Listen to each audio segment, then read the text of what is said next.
بسم الله الرحمن الرحيم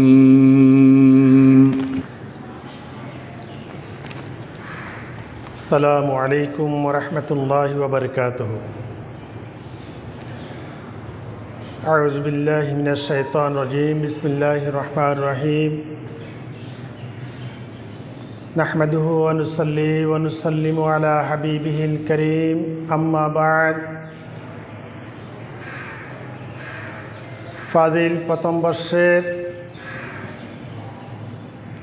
সুপ্রিয় শিক্ষার্থীবৃন্দ, অনলাইনে সংযুক্ত কাছে এবং দূরে অবস্থানরত অভিভাবক এবং সুধীবৃন্দ, সকলের পক্ষ থেকে সকলের প্রতি আমার পক্ষ থেকে রইল আন্তরিক অভিনন্দন ও মুবারকবাদ। আপনারা প্রত্যেকে অবগত আছেন, বর্তমান এই সময়ে অনলাইন ভিত্তিক শিক্ষা কার্যক্রম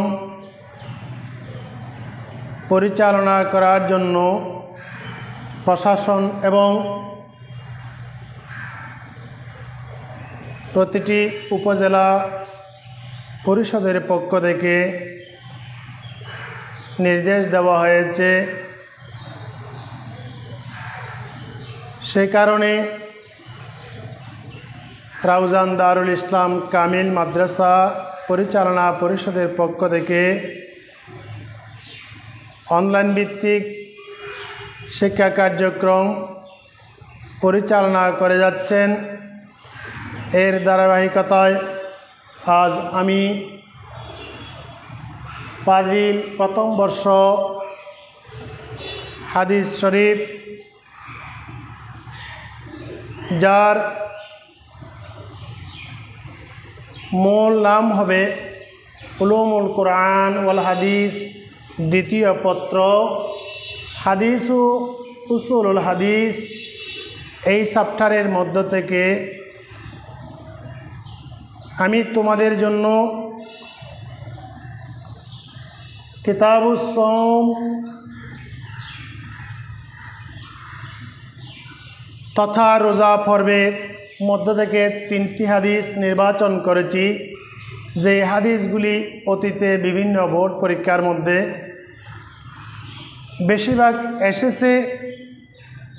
তাই আমি এই 3টি হাদিস তোমাদের জন্য নির্বাচন করেছি, যেগুলি ভালোভাবে অনুশীলন করলে আমরা শরীয়তের অসংখ্য বিধান সম্পর্কে পরিচয় লাভ করব। প্রিয় শিক্ষার্থীবৃন্দ, পরীক্ষায় প্রশ্ন এইভাবে আসবে: তারজিম মিনাল আহাদিস ইত্তালিয়া মা ইজাবাতিল আসইলাতিল মুলহিকাত। এই হাদিসের অনুবাদ করতে হবে, পাশাপাশি 3টি প্রশ্নের উত্তর দিতে হবে। হাদিসের অনুবাদ এর মান হলো 9, আর 3টি প্রশ্নের উত্তর দিতে হবে। সংক্ষিপ্ত প্রশ্ন, যে 3 গুণ 3 সমান 9, অর্থাৎ এক একটা প্রশ্নের মান হবে 15। আর হাদিস শরীফের মধ্য থেকে 4টি প্রশ্নের উত্তর দিতে হবে, যার মান হবে 60। প্রিয় শিক্ষার্থীবৃন্দ, আমরা কিতাবুস সওম, এই কিতাবুস সওম, সওম এটা আরবি শব্দ। এটা হচ্ছে কি, সওম শব্দটি হচ্ছে কি এক বচন, বহু বচনে সিয়ামুন। সওম শব্দের অর্থ হচ্ছে কি বিরত থাকা। পবিত্র কোরআনে কারীমের মধ্যে এসেছেন, ইন্নী নাযারতু লির রহমানে সওমান, আমি কথাবার্তা বলা হতে বিরত থাকার মানত করেছি। শরীয়তের পরিভাষায় সুবহে সাদেক থেকে সন্ধ্যা পর্যন্ত আল্লাহর নির্দেশ পালনার্থে পানাহারু স্ত্রী সহবাস হতে বিরত থাকাকে সওম বলে।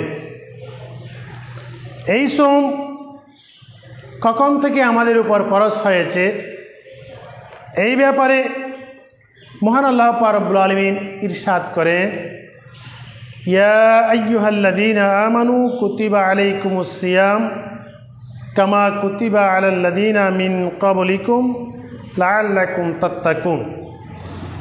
এই আয়াতের মাধ্যমে আল্লাহ পাক রব্বুল আলামিন নির্দেশ দিয়েছেন, হে ঈমানদারগণ, তোমাদের উপর রোজা ফরজ করা হয়েছে যেভাবে ফরজ করা হয়েছিল তোমাদের পূর্ববর্তীদের উপর, যাতে তোমরা তাকওয়া অবলম্বন করতে পারো। সূরা বাকারা এর 183 নং আয়াত। এর মাধ্যমে আমরা এই কোরআনে কারীমের মাধ্যমে আমরা জানতে পেরেছি, অর্থাৎ আমরা বুঝি, রোজা শুধুমাত্র উম্মতে মুহাম্মদীর উপর ফরজ এটা নয়, অর্থাৎ প্রত্যেকটা নবী এবং তাদের উম্মতের উপর রোজা ফরজ হয়ে আসতেছে। এই ব্যাপারে মুফাসসিরিনগণ রোজা নামক ইবাদতটি হযরত আদম আলাইহিস সালাম থেকে সর্বশেষ নবী হযরত মুহাম্মদ মুস্তাফা সাল্লাল্লাহু তাআলা আলাইহি ওয়াসাল্লাম পর্যন্ত সকল নবী ও উম্মতের উপর ফরজ ছিল, যদিও সময় ও ধরনের মধ্যে কিছুটা ভিন্ন ছিল। হযরত সাঈদ ইবনে জুবাইর রাদিয়াল্লাহু তাআলা আনহু বলেন, পরবর্তী যুগে রোজার নির্ধারিত সময় ছিল ইসলামের শুরু যুগের ন্যায় আতামা আন্ধার থেকে নিয়ে পরবর্তী রাত পর্যন্ত, অর্থাৎ সুবহে সাদেক থেকে হাওয়ার সেহরে হাওয়ার পর থেকে পরবর্তী রাত পর্যন্ত এই রোজার বিধান ছিল। হযরত ইমাম হাসান রাদিয়াল্লাহু তাআলা আনহু বলেন, রমজানের রোজা ইহুদিদের উপর ফরজ করা হয়েছিল, কিন্তু তারা তা অমান্য করেছে, বরং বছরে একদিন রোজা পালন করত এবং তারা বলতো, যেদিন ফেরাউনের নীল নদের মধ্যে যে তার শরীর ডুবে গিয়েছিল ওই দিনকে তারা স্মরণ করার জন্য রোজা রাখেন, অথচ ওই দিনটা ছিল আশুরার দিন। খ্রিস্টানদের উপরও রোজা ফরজ করা হয়েছিল, কিন্তু তারা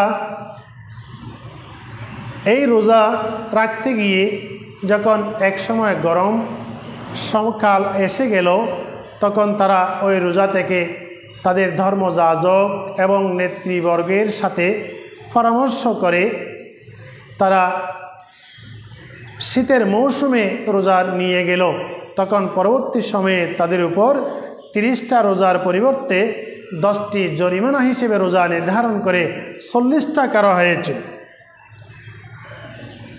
আর রাসূল করিম সাল্লাল্লাহু তাআলা আলাইহি ওয়াসাল্লামের কাছে সবচেয়ে প্রিয় ছিল রোজা।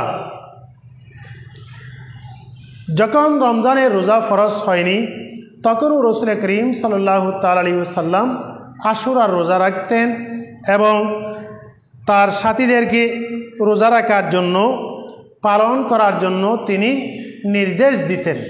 যখন রমজানের রোজা ফরজ হয় তখন রাসূল করিম সাল্লাল্লাহু তাআলা আলাইহি ওয়াসাল্লাম নিজে এই আশুরার রোজা ছেড়ে দিলেন এবং সাহাবায়ে কেরামকে নির্দেশ দিলেন, তোমাদের ইচ্ছা হলে রাখো এবং যদি তোমাদের ইচ্ছা না হয় তাহলে তোমরা ছেড়ে দাও, এটা মুস্তাহাব হয়ে গেছে।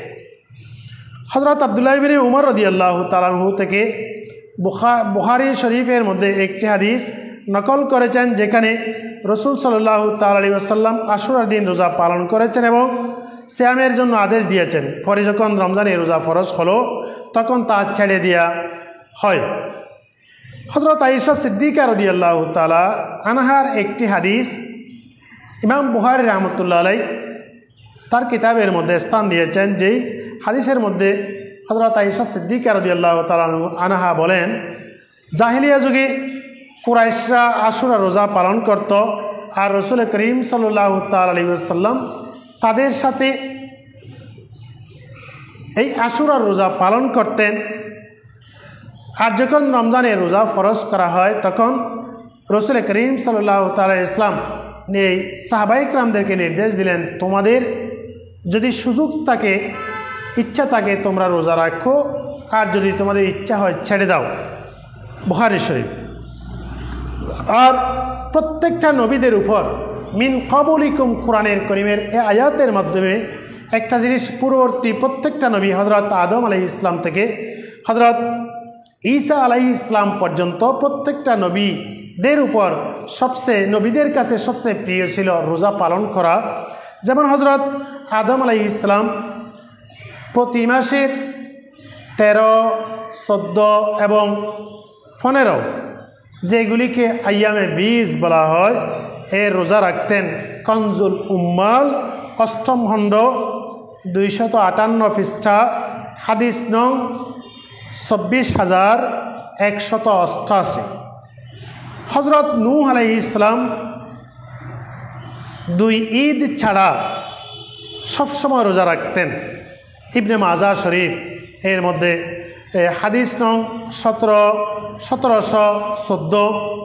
হযরত দাউদ আলাইহিস সালাম একদিন পর একদিন রোজা রাখতেন।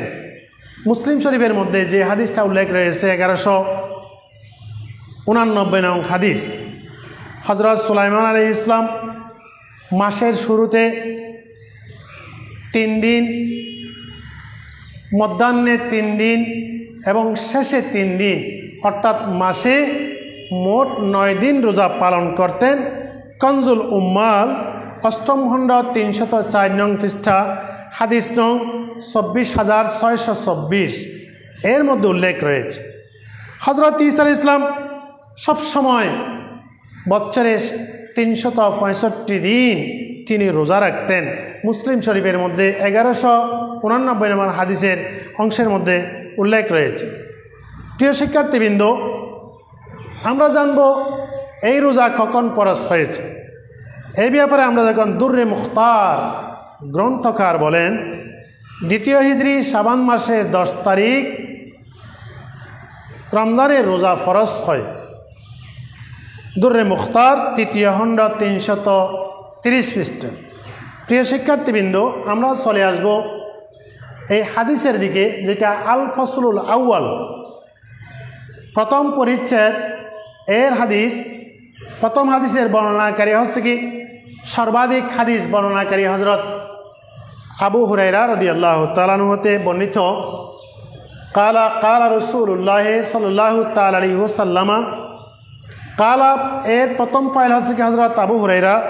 হযরত আবু হুরায়রা রাদিয়াল্লাহু তাআলা আনহু বলেন, কালা রাসূলুল্লাহ সাল্লাল্লাহু তাআলা আলাইহি ওয়াসাল্লাম, রাসূল করিম সাল্লাল্লাহু তাআলা আলাইহি ওয়াসাল্লাম বলিয়াছেন, ইজা দাখালা রমাদানু, যখন রমজান মাস আসে, ফতিহাত আবওয়াবুস সামায়ে, আসমানের তখন আসমানের দরজাসমূহ খুলে দেয়া হয়। ওফি রিওয়ায়াতিন, অপর এক বর্ণনায় আছে, ফতিহাত আবওয়াবুল জান্নাহ, বেহেশতের দরজাসমূহ খুলে দেয়া হয়। ওয়াগুল্লিকাত আবওয়াবু জাহান্নামা, এবং জাহান্নামের দরজাসমূহ বন্ধ করে দেয়া হয়। ওয়াসুলসিলাতিশ শায়াতিন, এবং শয়তানদেরকে শিকল দিয়ে বন্দী করা হয়। ওফি রিওয়ায়াতিন, অন্য এক বর্ণনা রয়েছে, ফুতিহাত আবওয়াবুর রাহমা, রহমতের দরজাসমূহ খুলে দেওয়া হয়। মুত্তাফাকুন আলাইহ। এ হাদিসটি ইমাম বুখারী এবং মুসলিম রাহমাতুল্লাহ আলাইহ ঐক্যমতের ভিত্তিতে বর্ণনা করেছেন। প্রিয় শিক্ষার্থীবৃন্দ, আমরা এখানে একটা শব্দ পাই, রমাদান। রমাদান একটা শব্দ আমরা দেখি। রমাদান শব্দটি হচ্ছে কি ইসমে জিন্স, যার অর্থ হচ্ছে কি প্রচণ্ড গরম। নিহায়া আল বিদায়া ওয়ান নিহায়া গ্রন্থে বর্ণিত আছে, আরবের লোকেরা বিভিন্ন কারণে বিভিন্ন নাম রেখেছেন। ঘটনাচক্রে এই মাসে খুব বেশি গরম পড়েছে, তাই তারা এই মাসকে রমজান হিসেবে নামকরণ করেছে। কিন্তু মুহিত গ্রন্থে আছে রমজান মাসে রোজাদারের সমস্ত গুনাহ আল্লাহ পাক রব্বুল আলামিন জ্বালিয়ে দেন বিদায় এই মাসকে অর্থাৎ রমজান হিসেবে নামকরণ করা হয়েছে। রমজান মাসে আল্লাহ পাক রব্বুল আলামিন এর পক্ষ থেকে তার বান্দাদের জন্য 5টি নিয়ামত নিয়ে আসে। 1 নম্বর, লোহার মরীচিকা যেভাবে আগুনে পোড়ালে পরিষ্কার হয়ে যায়, সেটা মজবুত এবং দামি হয়ে যায়, তদ্রূপ রোজাদার যখন রোজা রাখে এই রোজার মাধ্যমে তার সমস্ত গুনাহ অর্থাৎ সগীরা দূরীভূত হয়ে যায়, তখন সে আল্লাহ পাক রব্বুল আলামিনের দরবারে পুণ্যময় এবং পবিত্র বান্দায় পরিণত হয়ে যায়। দ্বিতীয়, এই রমজান মাসে প্রতিদিন আল্লাহ পাক রব্বুল আলামিন তার উম্মতের অর্থাৎ তার বান্দাদের সমস্ত গুনাহগুলি ক্ষমা করে দেন। উম্মতে মুহাম্মদীর সমস্ত গুনাহে সগীরা ক্ষমা করে দেন। আর যখন আমরা মিরাতুল মানাজির মধ্যে দেখি রমজান মাস আসলে আল্লাহ পাক রব্বুল আলামিন উম্মতে মুহাম্মদীর গুনাহ ক্ষমা করে দেন। আর যারা ঈমান আনে নেই তাদের ব্যাপারে কি ফায়সালা হবে এই ব্যাপারে আমরা আলোচনা করব। কিন্তু রমজান যে 5টি নিয়ামত নিয়ে আমাদের কাছে আসে, দ্বিতীয় নিয়ামত হলো প্রতিদিন আল্লাহ পাক রব্বুল আলামিন রোজাদারের সগীরা গুনাহগুলো ক্ষমা করে দেন। তৃতীয়ত বান্দার মর্যাদা উন্নীত করেন।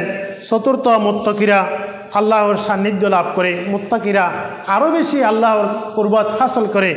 পঞ্চম হচ্ছে কি রোজাদারের মুখ উজ্জ্বল হয়, যারা রোজা রাখে তাদের চেহারা দিয়ে নূর বের হয়। আর রোজা 5টি ইবাদত নিয়ে রমজান মাস অর্থাৎ রমজান এটা 5টি ইবাদত নিয়ে আসে। এর মধ্যে একটি ইবাদত হলো তারাবি, দ্বিতীয় হচ্ছে কি ইতিকাফ, তৃতীয় হচ্ছে কি শবে কদর, চতুর্থ হলো কোরআন তিলাওয়াত। কারণ ওই রমজান মাসে কোরআন অবতীর্ণ হয়েছে, কারণ ওই মাসের মধ্যে 1 থেকে 70 থেকে 700 পর্যন্ত প্রত্যেকটা হরফের বিনিময়ে আল্লাহ পাক রব্বুল আলামিন তাকে প্রতিদান দেবেন। সর্বনিম্ন হচ্ছে কি 10টি নেকি। আর পঞ্চম হচ্ছে কি রোজা তো রোজাদারের জন্য অর্থাৎ উম্মতে মুহাম্মদের জন্য বড়ই নিয়ামত। প্রিয় শিক্ষার্থীবৃন্দ, দ্বিতীয় প্রশ্ন হলো আবওয়াবুস সামা কদ ফুতিহাত আবওয়াবুল জান্নাহ। জান্নাত আমরা জানি জান্নাত এটা হচ্ছে উদ্যান। এটা কোন জান্নাত? যেই জান্নাত আল্লাহ পাক রব্বুল আলামিন তার বান্দাদের জন্য নেয়ামত হিসেবে, উপহার হিসেবে, চিরস্থায়ী নিবাস হিসেবে যেটা তৈয়ার করে রেখেছেন। এই জান্নাতের স্তর যখন আমরা দেখি, জান্নাতের স্তর আমরা দেখি 8টি। আর অন্যান্য তাফসীরের মধ্যে যখন দেখি আমরা এই 8টি স্তর ছাড়াও এদের অসংখ্য শাখা রয়েছে। পরিশেষে ওয়াকুলিকা আবওয়াবু জাহান্নাম, অর্থাৎ রমজান মাস যখন আসে জান্নাতের দরজাগুলি উন্মুক্ত করে দেওয়া হয় আর জাহান্নামের দরজাগুলি বন্ধ করে দেওয়া হয়। এই অংশের দ্বারা যদি কোনো ঈমানদার ইন্তেকাল করে রমজান মাসে, তখন সে আযাব থেকে, জাহান্নামের সেই তাপদাহ থেকে সে মুক্ত থাকে। উলামায়ে ইকরাম বলেছেন শুধু ঈমানদার নয়, যারা কাফের তারাও এই রমজান মাসের সময় জাহান্নামের তাপদাহ থেকে তারাও নিরাপত্তা লাভ করে। শুধুমাত্র উসিলা হলো রমজান। প্রিয় শিক্ষার্থীবৃন্দ, ওয়াসুলসিলাতে শায়াতিন, শয়তানকে শৃঙ্খলে বন্দি করা হয়। কোন শয়তান? অর্থাৎ যেই মানুষ শয়তান, একটা হচ্ছে কি জিন শয়তান, আরেকটা হচ্ছে কি মানুষ শয়তান। ওখানে শয়তান দ্বারা মানুষের রিপুকে বোঝানো হয়েছে। কারণ রমজান মাসে কোনো মানুষ যদি কোনো পাপ করতে চায় তখন তার অন্তরের মধ্যে একটা ভীতি চলে আসে, ওইটাই বোঝানো হয়েছে। আর রমজান মাস আসলে শয়তান অনেক সময় দেখা যায় রমজানের মধ্যে মানুষ অপরাধ করে, অর্থাৎ এর দ্বারা শয়তানকে বন্দী করা হয়েছে। বন্দা তারপরে কিভাবে অপরাধ করতে পারে এটা বলা যাবে না, কারণ মানুষের মধ্যে যে একটা রিপু আছে সে ওই রিপুকে দমন করতে পারেনি এবং কিন্তু সে ভীত হয়েছে, এতটুকু। সাধারণত ফতিহাত আবুর রহমা আল্লাহ পাক রব্বুল আলামিন উম্মতে যারা রমজানের রোজা রাখবে, পালন করবে, তার প্রত্যেকটা দিক, তার প্রত্যেকটা কার্যক্রম আল্লাহর রহমত দ্বারা ভরপুর করে দেবেন। সাধারণত মুত্তাফাকুন আলাইহ, এই হাদিসটি ইমাম বুখারী এবং ইমাম মুসলিম বর্ণনা করেছে। প্রিয় শিক্ষার্থীবৃন্দ, দ্বিতীয় হাদিস ওয়ান সাহাল ইবনে সাঈদ রাদিয়াল্লাহু তাআলা ক্বালা ক্বালা রাসূলুল্লাহ সাল্লাল্লাহু তাআলা আলাইহি ওয়াসাল্লাম ফিল জান্নাতি সামানিয়াতু আবওয়াবিন মিনহা বাবুন ইউসাম্মা রায়্যানু লা ইয়াদখুলুহু ইল্লা সাইমুনা মুত্তাফাকুন আলাইহ।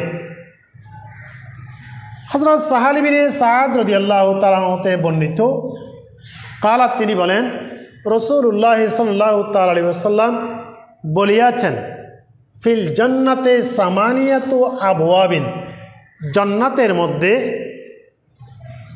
ফিল জান্নাত সামানিয়াতু আবওয়াবিন অর্থাৎ জান্নাতের 8টি দরজা রয়েছে। মিনহা বাবুন, তার মধ্যে থেকে এমন একটা দরজা রয়েছে ইউসাম্মা রায়্যানুন, যার নামকরণ করা হয়েছে রায়্যান নামে। লা ইয়াদখুলুহু ইল্লা সাইমুন, যেই দরজা লা ইয়াদখুলুহু, যেই দরজা দিয়ে অর্থাৎ প্রবেশ করবে না ওই দরজা দিয়ে ইল্লা সাইমুন, রোজাদার ব্যতীত। অর্থাৎ এই হাদিসের মাধ্যমে আমাদেরকে শিক্ষা দেওয়া হয়েছে, রমজানের ফজিলত বর্ণনা করা হয়েছে। প্রথমত জান্নাতের দরজা তবকাত হচ্ছে কি 8টি, এর মধ্যে থেকে একটি দরজার নাম হচ্ছে কি রায়্যান। রায়্যান এটা হচ্ছে কি রায়্যানুন ফাআলানুন বা ফাআলানুন, এর ওজনের রায়ুন থেকে উদ্ভূত হয়েছে। এর অর্থ হচ্ছে কি তরু তাজা ফল। যখন জান্নাতীরা ওই দরজা দিয়ে জান্নাতে প্রবেশ করবে তখন ওই দরজার সামনে অসংখ্য নহর থাকবে। জান্নাতি দুনিয়াতে রোজা পালন করতে গিয়ে সে গরমের কারণে পিপাসার্ত ছিল, ক্ষুধায় বিবির ছিল, কিন্তু সে আল্লাহর সন্তুষ্টি অর্জনের জন্য রোজা ছেড়ে দেয় নাই। এর প্রতিদান হিসেবে যখন ওই জান্নাতীরা রায়্যান নামক দরজা দিয়ে প্রবেশ করবে তখন তারা সেখানে বিভিন্ন প্রকার ফল ফ্রুট, বিভিন্ন প্রকার গাছগাছালি এবং বিভিন্ন প্রকার আরামদায়ক বস্তু তারা সেখান থেকে দরজা দিয়ে ঢুকার সাথে সাথে আল্লাহর নিয়ামত ভোগ করতেই থাকবে। কারণ এটা এমন একটা দরজা যেই দরজা শুধুমাত্র রোজাদারদের জন্য আল্লাহ পাক রব্বুল আলামিন নির্ধারণ করেছে।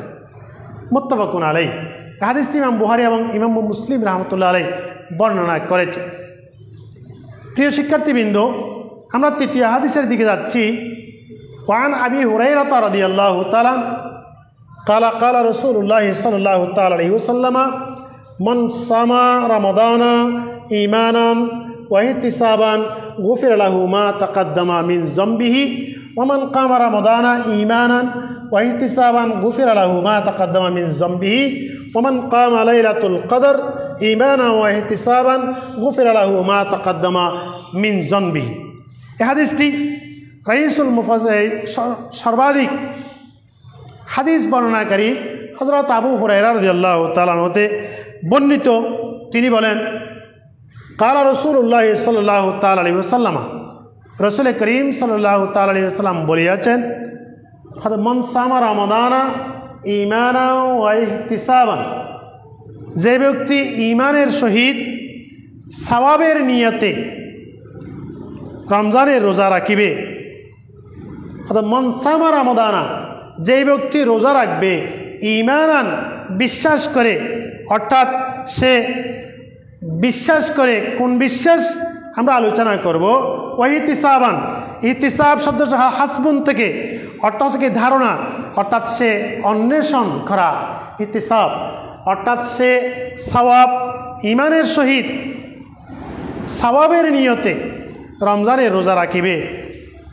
আল্লাহ পাক রব্বুল আলামিন ঘোষণা করলেন গুফির লাহু মা তাকাদ্দামা মিন যামবিহি, আল্লাহ পাক রব্বুল আলামিন তার পূর্বে সমস্ত সগীরা গুনাহ ক্ষমা করে দেবেন।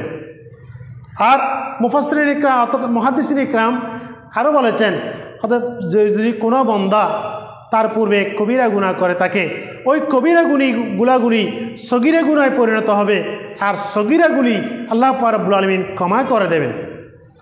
ওয়ামান কামা রমাদানা ঈমানান ওয়া ইহতিসাবান গুফিরা লাহু মা তাকাদ্দামা মিন যামবিহি, আর যে ব্যক্তি ঈমানের সহিত সওয়াবের নিয়তে রমজানের রাত্রি ইবাদতে কাটাইবে, অর্থাৎ তারাবির নামাজ, এখানে কামা এটার বর্ণনা করতে গিয়ে মিরকাত ফি শরহি মিশকাত মুল্লা আলী কারি রহমতুল্লাহ আলাই এবং ইমাম তিবি রহমতুল্লাহ আলাই তারা বলেছেন কামা শব্দের অর্থ হচ্ছে কি তারাবি, অর্থাৎ যেই ব্যক্তি সওয়াবের আশায়, অর্থাৎ যেই ব্যক্তি ইমানের সহিত সওয়াবের আশায় রমজানুল মুবারকের মধ্যে অর্থাৎ ইবাদত বন্দগি করবে, সারা রাত নামাজের মধ্যে বিদায় দেবে, আল্লাহ পাক রব্বুল আলামিন তার পূর্বের সমস্ত গুনাহ ক্ষমা করে দেবেন, গুনাহে সগীরা। ওয়ামান কামা লাইলাতুল কদরি ঈমানান ওয়া ইহতিসাবান, আর যে ব্যক্তি ঈমানের সহিত লাইলাতুল কদর রাত্রিতে ইবাদতে কাটাইবে, আল্লাহ পাক রব্বুল আলামিন তার পূর্বের সমস্ত গুনাহগুলি ক্ষমা করে দেবেন। প্রিয় শিক্ষার্থীবৃন্দ, আমরা এখানে প্রথম হাদিসের মধ্যে একটা শব্দ দেখি ঈমানান ওয়া ইহতিসাবান, ঈমান এবং ইহতিসাব। আর ঈমানান শব্দটি এখানে দুইটা কারণে ঈমানান এই শব্দের মধ্যে নসব হয়েছে দুইটি কারণে। আল্লামা তিবি রহমতুল্লাহ আলাইহি বলেন, অর্থাৎ একটি কারণ হতে পারে এটা মফুল হিসেবে, দ্বিতীয় হাল হিসেবে। যদি এটা মফুল হিসেবে যদি ঈমানান শব্দ হয়, নসব পেয়ে থাকে, তখন এর অর্থ হবে আল্লাহ পাক রব্বুল আলামিনের পক্ষ থেকে রসুল করিম সাল্লাল্লাহু তাআলা ইসলামের কাছে শরীয়ত সম্পর্কিত যা কিছু নাজিল হয়েছে তার প্রতি দৃঢ় বিশ্বাস রাখা ও সওয়াব পাওয়ার দৃঢ় বিশ্বাস রাখা। আর যদি ঈমানের শব্দটি হাল হিসেবে হয়, নসব হয়ে থাকে, তখন অর্থ হবে রোজা সম্পর্কে ঈমান রাখা, তাতে উহাকে আল্লাহর জন্য আল্লাহর সত্য আদেশ বলে বিশ্বাস করা, আর মজদর হিসেবে অর্থও হতে পারে। প্রিয় শিক্ষার্থীবৃন্দ, আমরা দেখব কামা রমাদানা, এখানে একটা শব্দ আছে কামা রমাদানা, এর দ্বারা রমজানের রাত্রিতে তারাবি সহ অন্যান্য নফল নামাজ ও ইবাদত বন্দী জিকির আজকার এগুলিকে উদ্দেশ্য করা হয়েছে। প্রিয় শিক্ষার্থীবৃন্দ, তাহলে আমরা উলুমুল কোরআন ওয়াল হাদিস দ্বিতীয় পত্র শিরোনাম হাদিস ও উসুল হাদিস ফাজিল প্রথম বর্ষের আমরা এই 3টা হাদিস অনুবাদ করেছি। এই 3টি হাদিসের মধ্যে থেকে পরীক্ষায় কমন আসলে এই প্রশ্নগুলি উত্তর দিতে হবে। মা মানা সোম লোগাতা ওয়া শারআন, সোম শব্দের শাব্দিক এবং পারিভাষিক অর্থ কী আমি আগেই বলেছি। ওমতা ফরদুস সোম, আর রোজা কখন ফরজ হয়েছে আমি বলেছি 2য় হিজরি শাবানের 10 তারিখ, যেটা দুর্রে মুখতারের মধ্যে উল্লেখ রয়েছে। ওয়াকম কিসমাল্লাহ, রোজা কয় প্রকার? আমরা দেখি রোজা 5 প্রকার: ফরজ, ওয়াজিব, সুন্নাহ, নফল, মুস্তাহাব। এই 5 প্রকার যে রোজা রয়েছে এই বিশ্লেষণগুলো দেখবে। আবার ফরজ রোজা যেটা আছে সেটা আবার 4 প্রকার, এগুলিও দেখবে। বাইয়িন ওয়াদিহান, এটা স্পষ্ট বর্ণনা দাও। 2য় প্রশ্ন আসতে পারে মা মানাল জান্নাহ লোগাতা ওয়া শারআন, জান্নাত উদ্যান, এটা শাব্দিক পারিভাষিক অর্থ। ওয়াকাম তাবাকাতান লাহা, জান্নাতের স্তর, তবকা অর্থাৎ জান্নাত কয়টি, স্তরগুলি বর্ণনা করো। উজকুর আসমাউ, এবং এই 8টি জান্নাতের নামগুলি তোমরা ভালোভাবে শিখে নেবে। প্রিয় শিক্ষার্থীবৃন্দ, তৃতীয় নম্বর প্রশ্ন, ইজা সুলসিলাতে শায়াতিনু ফি শাহরে রমাদানা ফাকাইফা ইয়াজলিমুন নাসু ফি হাযা শাহর। প্রশ্ন হলো, যদিও বা শয়তানকে রমজান মাস আসলে শৃঙ্খলবদ্ধ করা হয়, সেকালের মধ্যে তাদেরকে বন্দী করা হয়, তারপরেও মানুষ কেন গুনাহ করে, পাপ করে, অর্থাৎ নিজের রিপুর কারণে রিপুকে দমিয়ে রাখতে না পেরে তারা পাপ করে, এই ব্যাপারে তোমরা ভালো করে দেখবে। চতুর্থ নম্বরের মধ্যে উযকুর নাবাদা মিন সিরাতি আবি হুরায়রা রাদিয়াল্লাহু তাআলা, হযরত আবু হুরায়রা রাদিয়াল্লাহু তাআলা এর জীবনী তোমরা ভালোভাবে দেখে ফেলবে।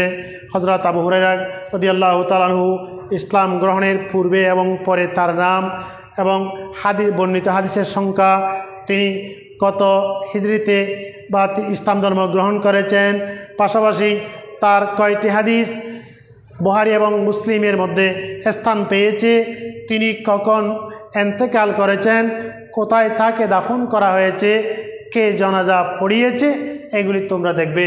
আল্লাহ পাক রব্বুল আলামিন আমাদের এই সামান্য এই 3টি হাদিস ভালোভাবে অনুশীলন করে তার মূল উৎস সম্পর্কে জানার আল্লাহ আমাদের প্রত্যেককে তৌফিক দান করুক। ওমা আলাইনা ইল্লাল বালাগ, ওয়া আখির দাওয়ানা আলহামদুলিল্লাহি রাব্বিল আলামিন। আসসালামু আলাইকুম ওয়া রাহমাতুল্লাহি ওয়া বারাকাতুহু।